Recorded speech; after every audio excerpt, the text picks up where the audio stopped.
আজকে দুপুরের মেনুতে ছিল ভাত, কলমি শাক ভাজা, বেগুন ভাজা আর পাঁপড় ভাজা। আর এখানে একটা সবজি, সব রকম তরকারি, ওই পাঁচমিশালি সবজি, যার মধ্যে ছিল গাজর, বিনস, আলু, কড়াইশুঁটি, টমেটম দিয়ে তৈরি। আর করেছিলাম আলু পোস্ত। এই সব রান্নাগুলো কিন্তু আমিই করেছি। আর এখন সব কাজ সেরে খেতে বসতে বসতে প্রায় 3টে বেজেই গেছে। সকালবেলায় সব রান্না সেরে আমি একটু বেরিয়েছিলাম, তারপর নানা কাজে কর্মে দেরি হয়ে গেছে আসতে ঘরে। তো এখন এই যে বসে গেছি খেতে। প্রথমে শাক ভাজা দিয়ে ভাতটা খেতে দারুণ লাগলো। আজ তো শনিবার, আমাদের ঘরে নিরামিষ, তাই আর সব নিরামিষ রান্না বাড়াই সেরেছি। এই শাক ভাজা দিয়ে ভাত খেতে কিন্তু আমার খুব ভালো লাগে।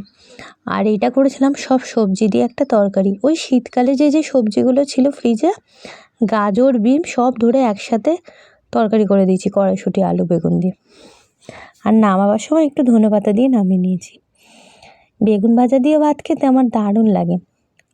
এতগুলো রান্না করেছি ঠিক কথা, কিন্তু আমার ছেলের ফেভারিট খাবার হচ্ছে ওই আলু পোস্ত আর বেগুন ভাজা। এত কিছু ও খায়ই না।